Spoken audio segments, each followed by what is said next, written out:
नमस्कार, मैं हूं तनुजा। आप देख रहे हैं सुरागेलाल न्यूज चैनल का उत्तराखंड बुलेटिन। आइए नजर डालते हैं आज की फटाफट खबरों पर। खटीमा में सड़क हादसे में 2 की मौत, 1 गंभीर। आदर्श कॉलोनी वासियों के सामने पार्किंग की गंभीर समस्या, मामला गरमाया। उधम सिंह नगर में 5 दिवसीय येलो अलर्ट जारी। पंतनगर विश्वविद्यालय में बीटेक के छात्र ने की खुदकुशी। रामनगर में किराएदारों पर पुलिस की सख्ती।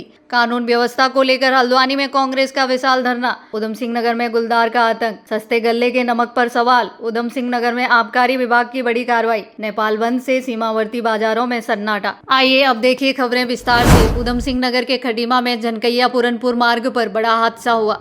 बगुलिया निवासी 3 युवक बाइक से जा रहे थे, तभी उनकी टक्कर अचानक मवेशी से हो गई।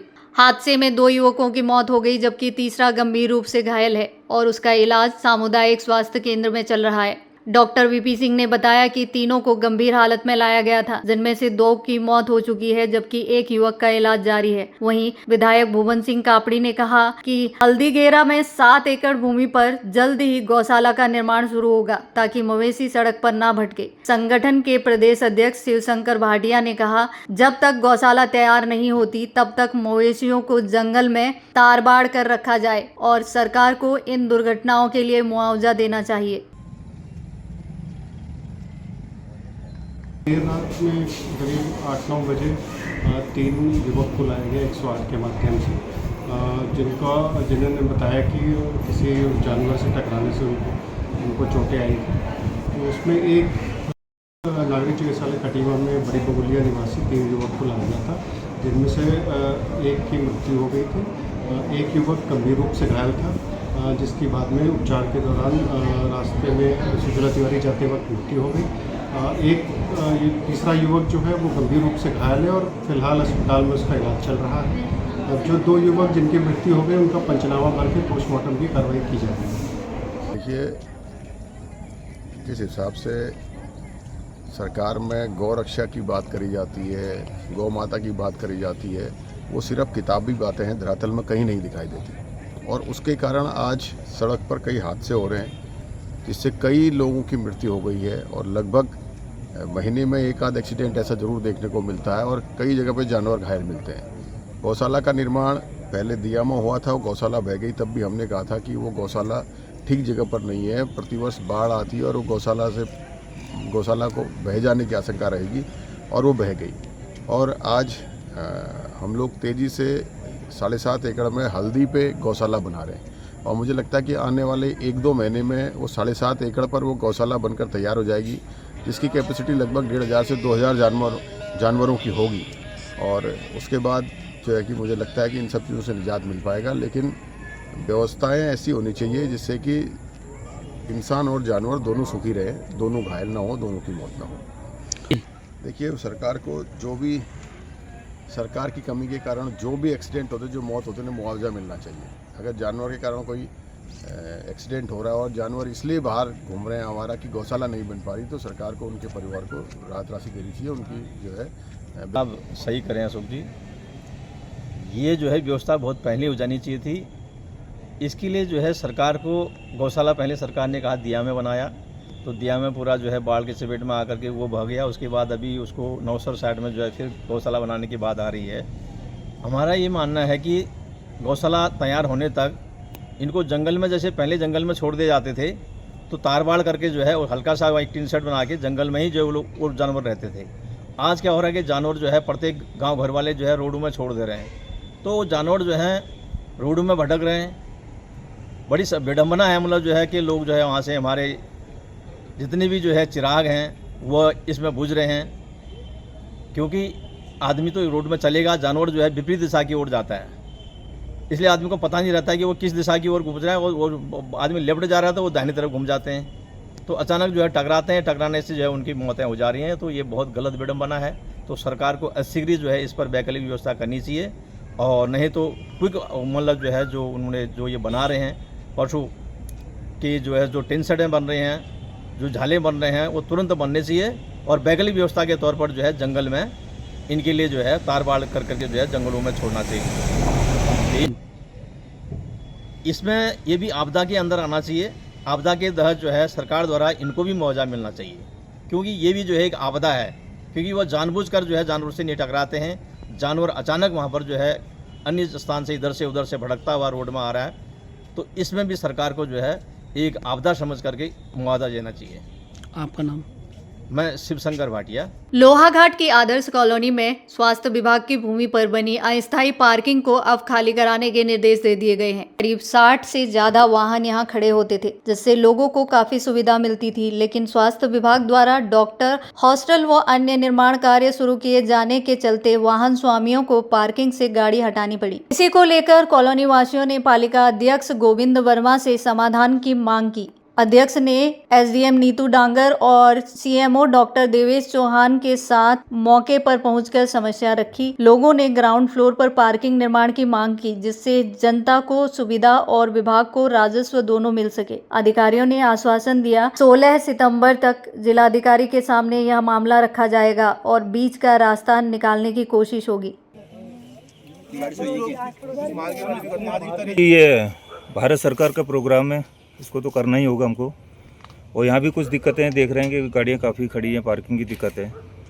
तो अभी बीच बात हुई है, अभी 16 तारीख को डीएम सर के सामने पूरा प्रपोजल रखेंगे, क्योंकि ये 2-3 प्रोग्राम और भी आने वाले यहाँ पर हैं।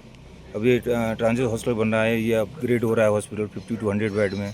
तब ज़रूरत पड़ेगी रेजिडेंस की, तब ज़रूरत पड़ेगी या किसी बिल्डिंग की ज़रूरत पड़ेगी। तो ये आगे देखते हैं क्या होता है। बहरहाल ये जो आ रखा है ये सेंट्रल गवर्नमेंट का पैसा है, अगर हमने नहीं किया तो पैसा लैप्स हो जाएगा, एक्सप्लेनेशन अलग कॉल हो जाए, इसको तो हमें करना ही होगा। तो बीच का रास्ता निकालते हैं कहीं से। यहाँ अभी मोहल्ले वाले और जितने भी यहाँ वाहन स्वामी हैं, इनके द्वारा मुझे सूचना दी गई। मैं तो स्वच्छता अभियान में गया हुआ था और यहाँ पर इनकी एक लैब बन रही है और जो स्वास्थ्य विभाग की ज़मीन लोहाघाट नगर में है, नगर में काफ़ी अच्छे स्थान पर है और ज़मीन में काफ़ी अच्छी जगह है। और माननीय मुख्यमंत्री जी का यही कहना है कि लगातार जितने भी नगर हैं हमारे, उन नगरों में जाम की स्थिति पैदा हो रही है और इस जाम की स्थिति से निजात दिलाने के लिए पार्किंग के लिए काफ़ी पैसा दे रहे हैं वो, जो कि यहाँ एक पार्किंग बन जाए। जितने भी हमारे यहाँ वाहन स्वामी हैं, इनकी व्यवस्था के तहत एक सोर्स ऑफ इनकम का साधन ही बन जाएगा स्वास्थ्य विभाग के लिए। और 2 मंजिले में ये अपने लैब बनाएं या आवास बनाएं, कुछ भी बनाएं, हमें कोई आपत्ति नहीं है। और मेरा आज एसडीएम मैडम और शिवो सर से यही अनुरोध है कि जनता की मांग को देखते हुए जो सरकार का है कि बिल्कुल अंतिम छोर पर खड़े व्यक्ति तक सरकार की जो भी जन कल्याणकारी योजनाएं हैं उनका लाभ अंतिम छोर पर बैठे व्यक्ति तक मिले। और मेरा भी यही कहना है कि जिस प्रकार से यहाँ अच्छी स्थान है और खाली जगह है, नगर पालिका द्वारा समतलीकरण करके सोलिंग करके यहाँ पर एक व्यवस्था बना रखी थी कि गाड़ियाँ पार्किंग हो, और इन पार्किंगों को ना उठाया जाए और इनके लिए अच्छा स्थान बनाया जाए, जिससे कि सभी लोगों को एक सुविधा मिल सके और स्वास्थ्य विभाग को भी आने वाले समय में काफ़ी फायदा मिले। सुविधा तो जरूर होनी चाहिए। अगर कोई बीमार हो जाता है तो उसको बच्चे कहाँ उठा के ले जाएंगे? जब पार्किंग की सुविधा नहीं होगी तो बूढ़े बच्चे कितनी परेशानी होती है। कोई बीमार होता है, कुछ भी होता है, कुछ भी करके हमारे लिए पार्किंग बना दी जाए। शासन प्रशासन से वो पब्लिक की मदद के लिए होता है। शासन प्रशासन पब्लिक के ऊपर कोई भी बात थोप नहीं सकता है, बननी चाहिए। चाहे उसके 2 मंजिल में कुछ बनाए हो, 1 मंजिले में पार्किंग दी जाए। उत्तराखंड में लगातार हो रही बारिश से जनजीवन अस्त व्यस्त हो रहा है। मौसम विभाग ने उधम सिंह नगर समेत कई जिलों में अगले 5 दिनों के लिए येलो अलर्ट जारी किया है। लगातार बारिश से जलभराव और भूस्खलन की घटनाएं सामने आ रही हैं। जिला आपदा प्रबंध प्राधिकरण अधिकारी उमाशंकर नेगी ने बताया सभी विभागों को अलर्ट मोड पर रखा है। वहीं जिलाधिकारी नितिन सिंह भदौरिया ने अधिकारियों को सख्त निर्देश दिए और लोगों से अपील की बिना जरूरत घर से बाहर ना निकलें और मौसम विभाग की एडवाइजरी का पालन करें।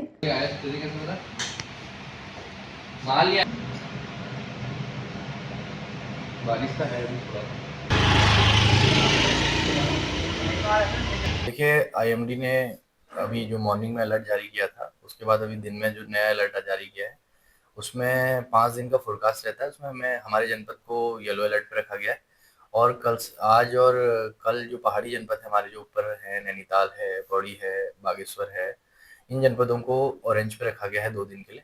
और अब मानसून एक्टिविटी जो है वो धीरे धीरे हमारी मतलब ठीक है, पर जनपद में है कि डिस्ट्रिक्ट लेवल पे हल्की हल्की मानसून वर्षा हो रही है। हमारे जनपद को येलो अलर्ट में रखा गया है। कभी कभी कुछ स्पेल भारी हो जाते हैं, लेकिन हमारी अभी जैसे कि हमारी मानसून जो तैयारियां रहती है हमारी 31 सितंबर तक हमेशा जो मानसून सत्र है उसके हिसाब से रहती है। तो जनपद के सभी अधिकारियों को जिलाधिकारी महोदय ने अलर्ट पे रखा गया। उधम सिंह नगर के पंतनगर विश्वविद्यालय में बीटेक प्रथम वर्ष के छात्र नीरज 19 वर्ष ने फांसी लगाकर आत्महत्या कर। सूचना पर पहुंची पुलिस ने शव को कब्जे में लेकर पोस्टमार्टम के लिए भेज दिया। नीरज मूल रूप से दरोग किच्छा का रहने वाला था। बताया जा रहा है कि पढ़ाई में कमजोर होने और पढ़ाई समझ न आने से उसने यह कदम उठाया। मौके से मिले सुसाइड नोट में नीरज ने अपनी मौत का जिम्मेदार खुद को बताया और परिवार से माफी मांगी। घटना के बाद हॉस्टल में हड़कंप मचा हुआ है और पुलिस पूरे मामले की जांच कर रही है।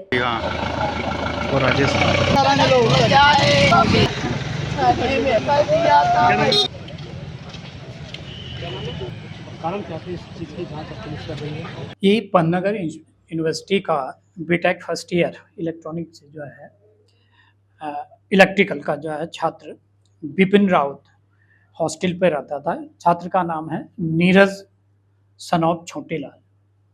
ये किसी अज्ञात कारण से इसने सुसाइड कर लिया है। पुलिस मौके पर गई है, अग्रिम कार्रवाई की। हमें तो यही पता चला है, यही पर आ तो चला, पता हुआ नहीं चला हमारे लिए। हाँ, किसी ने बताया है। सर जगह रहा है, तबीयत खराब है, ये लोग तबीयत खराब है, जन नहीं कर रहा, फांसी खा ली। यहाँ पे बता रहे हैं, पता नहीं क्यों भाई। अभी इस बात बात के लिए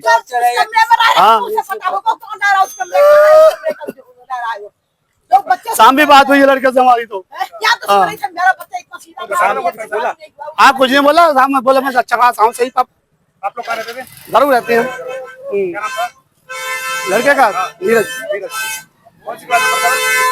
इंटर पास कर रहा था नहीं उनसे। हाँ बीटेक में, हाँ 20 साल की उम्र है। छोटेलाल।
चाहे तो एक साथ होनी चाहिए, सब लोग एक साथ बैठना ही नहीं चाहते।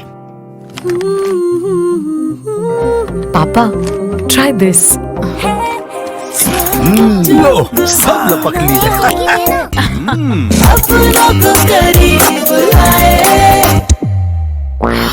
ये क्या हाल कर दिया है रूम का? बस कल से चाय? कल से चाय मेरे रूम में। देवर पान नमकीन। अपनों को रामनगर पुलिस ने आज सुबह से ही बिना सत्यापन रह रहे किराएदारों के खिलाफ बड़ा अभियान चलाया। शहर भर में भारी पुलिस बल तैनात रहा। बाहरी लोगों के मकानों पर सत्यापन चेक किया गया। इनका सत्यापन नहीं मिला, मौके पर ही कार्रवाई की गई। पुलिस ने 70 चालान काटते हुए 10,250 रुपए का जुर्माना वसूला। थाना रामनगर क्षेत्र में कप्तान साहब के निर्देशन में आज 3 टीमें बनाकर लगातार सत्यापन की कार्रवाई की जा रही है, जिसमें बाहरी व्यक्ति और ठेली फड़ वाले और जो संदिग्ध व्यक्ति बगैर सत्यापन के यहाँ रह रहे हैं उनके विरुद्ध जो कार्रवाई की जा रही है और उनका सत्यापन किया जा रहा है। हल्द्वानी में लगातार बिगड़ती कानून व्यवस्था और पंचायत चुनाव के दौरान अपहरण व फायरिंग की घटनाओं के खिलाफ कांग्रेस ने बुद्ध पार्क में विशाल धरना प्रदर्शन किया। हल्द्वानी विधायक सुमित हृदय के नेतृत्व में कांग्रेस कार्यकर्ता बड़ी संख्या में जुटे। प्रदेश अध्यक्ष करण माहरा, नेता प्रतिपक्ष भुवन कापड़ी और कई विधायक भी प्रदर्शन में शामिल हुए। धरने के दौरान कांग्रेस नेताओं ने प्रदेश सरकार और नैनीताल पुलिस पर गंभीर आरोप लगाते हुए कहा कि प्रदेश में कानून व्यवस्था पूरी तरह फेल है। अपहरण, लूट, हत्या और महिला अपराध लगातार बढ़ रहे हैं, जबकि पुलिस सरकार और भाजपा के दबाव में काम कर रही है। कांग्रेस नेताओं ने चेतावनी दी, जब तक दोषी अधिकारियों पर कार्रवाई नहीं होती आंदोलन जारी रहेगा।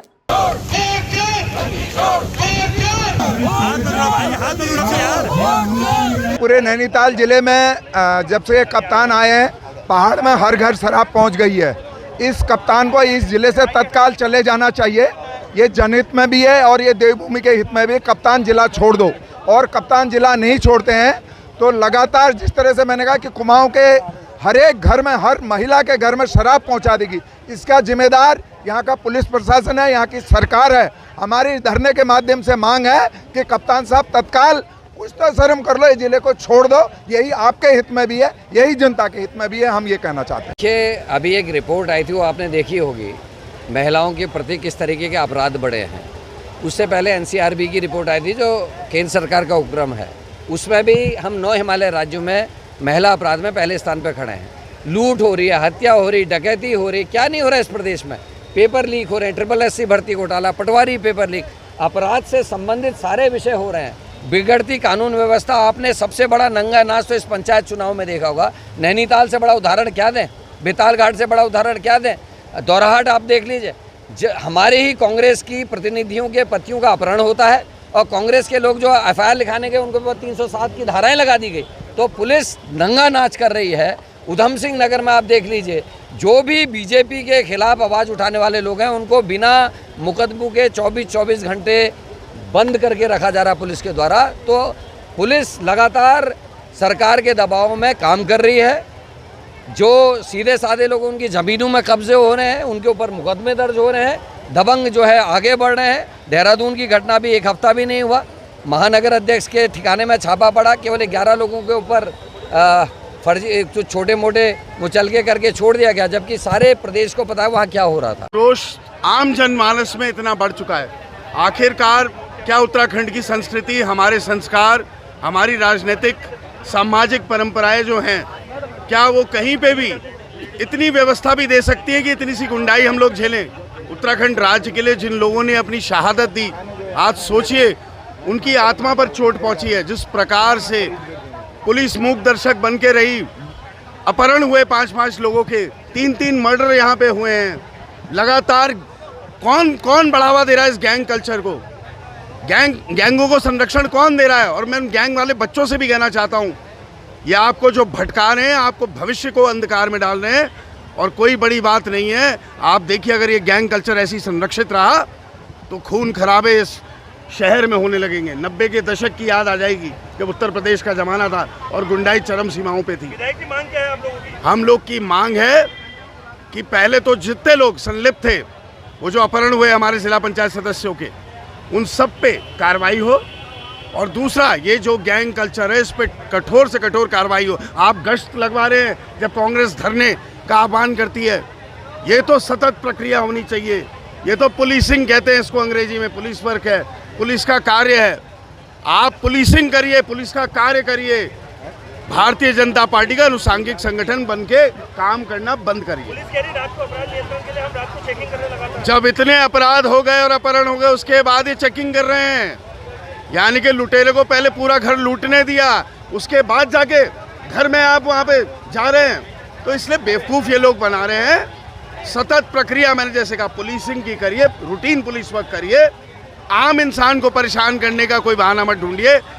जो अपराधी तत्व है उसको आइडेंटिफाई करिए, वहाँ पे जाके उनके चाहे परिवार की काउंसलिंग करिए। हम लोग तैयार हैं, हम भी काउंसलिंग करने को तैयार हैं उन लोगों की।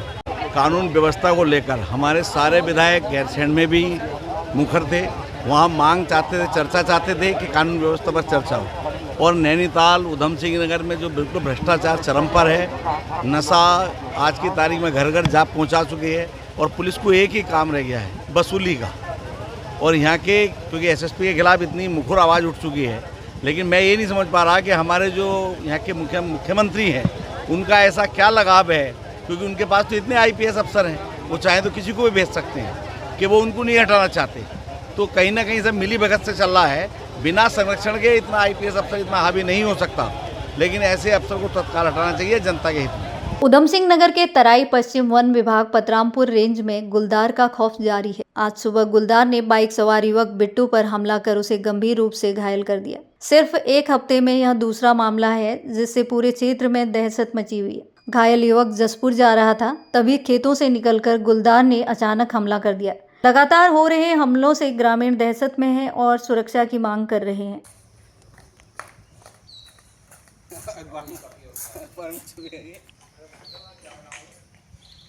सरकारी सस्ते गल्ले की दुकानों से वितरित नमक पर मिलावट के आरोपों के बाद अब जांच शुरू हो गई है। मुख्यमंत्री पुष्कर सिंह धामी के निर्देश पर जिलाधिकारी नितिन सिंह भदौरिया ने खाद्य संरक्षण एवं औषधि प्रशासन विभाग को पूरे जिले में नमक के सैंपल एकत्र करने के आदेश दिए। खटीमा, सितारगंज, किच्छा, बाजपुर, जसपुर समेत कई जिलों में 35 दुकानों से नमक के नमूने लिए गए और उन्हें जांच के लिए राजकीय खाद्य सुरक्षा और औषधि प्रयोगशाला रुद्रपुर भेजा गया। जिला खाद्य सुरक्षा अधिकारी डॉक्टर प्रकाश फुलारा के मुताबिक 10 से 12 दिन में रिपोर्ट आएगी। नमक फेल होता है तो कड़ी कार्रवाई की जाएगी।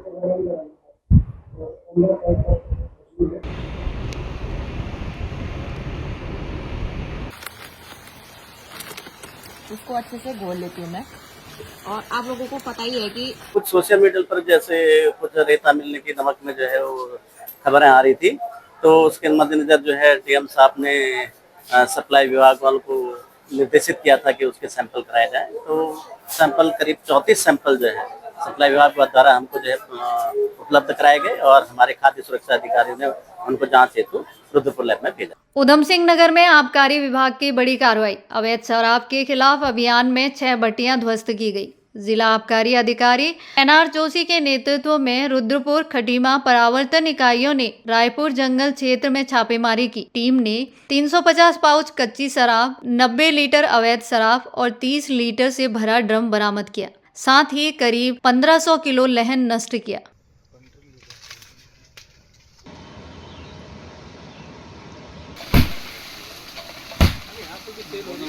जैसा कि आबकारी आयुक्त महोदय द्वारा जनपद उधम सिंह नगर में हमारे संयुक्त आबकारी आयुक्त के कांडपाल जी के निर्देशन में जो 11 तारीख से विशेष प्रवर्तन अभियान चलाया गया है, उसी के क्रम में कल भी खटीमा में लगभग 320 लीटर कच्ची शराब और लगभग 5000 इल्लिसिट जो जिसे हम लाइन कहते हैं वो नष्ट किया गया। उसी क्रम में आज हमारी टीम द्वारा जो कि रुद्रपुर और खटीमा दोनों के और इसमें हमारी जनपदी प्रवर्तन टीम भी है द्वारा आज 1500 किलो लहन और लगभग 150 लीटर कच्ची शराब बरामद की गई है। यह क्रम आगे भी जारी रहेगा। विशेष टीमें हमने आज काशीपुर में भी अलग टीम बनाई गई है। काशीपुर और बाजपुर को मिलाकर के प्रवर्तनकारी किया जा रहा है। लगातार जनपद में अवैध मद्य निष्कर्षण के खिलाफ पूरी कार्रवाई की जा रही है, जो निरंतर जारी रहेगी। तो गिरफ्तार कल 4 अभियुक्त गिरफ्तार किए थे, आज एक अभियुक्त गिरफ्तार किया गया है। इनके खिलाफ जो हमारी 60 और 63 के अंतर्गत जो भी आबकारी एक्ट के तहत कार्रवाई है वो गतिमान है, वो की जा रही है। लगातार इनके खिलाफ कार्रवाई की जा रही है। इसमें पूर्व में भी इनके द्वारा इस तरह की कार्रवाई की गई है और हमेशा निरंतर हमारी टीम द्वारा यह क्रम जारी रहेगा। और मद्य निष्कर्षण, अवैध इलिसिट लेकर के खिलाफ कोई भी इस तरह की सूचना अगर हमारी टीम को प्राप्त होती है तो उसके खिलाफ कठोर कार्रवाई की जाएगी। चाहे तो एक साथ होनी चाहिए, सब लोग एक साथ बैठना ही नहीं चाहते। पापा, ट्राई दिस। लो, सब लपक लिए।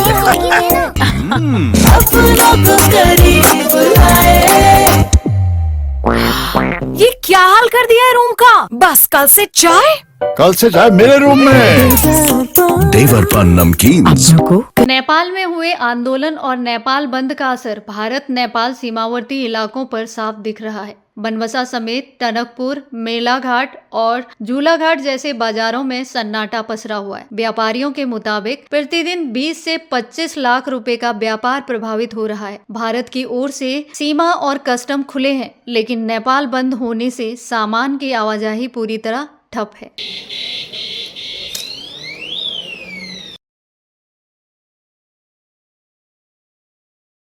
देखिए, सबसे पहले तो मैं दुख व्यक्त करना चाहूँगा अपने, क्योंकि जो नेपाल में ये सब परिस्थितियाँ हुई आंदोलन को लेकर, और सबसे बड़ी बात तो ये है कि हमारा जो नेपाल के साथ व्यवसायिक संबंध सन 1960 से जुड़ा हुआ है यहाँ बॉर्डरों का, चाहे नेपाल का बनबसा का हो, चाहे टनकपुर का हो, धारचूला का हो, गौरीफंटा का हो, अन्य सब नाके हैं जो सालों से व्यापार यहाँ करते हुए आ रहे हैं हम लोग। और इस विषम परिस्थिति को देखते हुए और जो वहाँ जो बाज़ार हमारा इस समय कारोबार जो होता था 20 से 30 लाख रुपए पर डे का कारोबार जो होता था वो बिल्कुल शून्य हो गया है। व्यापारी जो है इस समय पे जो है इस पर विषम परिस्थिति से गुजर रहे हैं। और आने वाले समय में भी जो नेपाल का प्रमुख त्यौहार हुआ करता था, होता है आपका दशहरा, दिवाली, भाई टीका, इस पर भी हम लोग का जो व्यापारी लोग का कारोबार कम से 40-50 लाख रुपए पर डे कारोबार होता था, जो आज की परिस्थिति देखते हुए बिल्कुल शून्य है। और मैं यही कहना चाहूँगा कि हमारी दोनों सरकारें मिलकर इस स्थिति को उबारने के लिए प्रयत्न करें और जल्द से जल्द जो है बॉर्डरों को खुलवाया जाए, जिससे जो दैनिक आवश्यक वाली चीज़ है वहाँ पहुँच सके और जो वहाँ पे जो है रहने वाले हमारे नेपाल के देश के नागरिक को उनको सुविधा मिल सके। देखिए, हमारी तरफ से तो, भारत की तरफ से तो कस्टम खुले हुए हैं और नेपाल सरकार चाहे तो वहाँ आदेश पारित करके कस्टम को खोल सकते हैं। यहाँ से हम लोग माल ले जा सकते हैं। या ऐसा सुदूर पश्चिमांचल क्षेत्र में अभी ऐसी स्थितियाँ नहीं हो पाई है, जिससे हम लोगों की जो स्थितियाँ, जो परिस्थितियाँ जो बदल रही हैं, उसको अगर हम लोग आपस में सही तालमेल करके चलें तो ये 2-3 दिन में बॉर्डर खुल सकता है। क्योंकि अभी तो भारत की तरफ से तो सभी सुविधाएं पूर्ण रूप से यहाँ से दी जा रही है, लेकिन वहाँ का नेपाल सरकार के द्वारा जो है वहाँ रोक लगाया गया है। तो इसलिए यहाँ से तो कोई ऐसी कोई दिक्कत नहीं है। हमारा व्यापारी अगर वहाँ चाहे तो व्यापारी जा भी सकता है, अगर वहाँ की सरकार वहाँ को यहाँ जाने दे और यहाँ के हमारे जो फोर्स वाले हैं अगर वो आवाजाही वहाँ करने दें व्यापारी वर्गों को, तो व्यापारी वहाँ जाके वहाँ पे जाके अपना कारोबार को भी जो निरंतर चल रहा है उसको, उस कारोबार को जो है अपना जो निरंतर चलाने के लिए जो वहाँ के व्यापारियों से मिलेगा उससे बातचीत करेगा। देखिए, त्यौहार तो मेरे ख्याल से 20-22 दिन रह गए त्योहारों के, हमारे जो प्रमुख त्यौहार होते हैं नेपाल में, उसके द्वारा हम तैयारी करते हैं। और बहुत जल्द मैं सोच रहा हूँ कि आंतरिक सरकार वहाँ की बन जाएगी, 2-3 दिन में वहाँ से घोषणा हो जाएगी, क्योंकि 3-4 नामों के विचार विमर्श करा गया है वहाँ पे। तो उसको देखते हुए लग रहा है मुझे 1 सप्ताह के अंदर पे जो यहाँ का जो बॉर्डर है ये सुचारू रूप से चल जाएगा, क्योंकि ये बॉर्डर को खोलना इसलिए अनिवार्य है कि बनबसा का बॉर्डर सबसे कम दूरी को जोड़ने वाला बॉर्डर है नेपाल।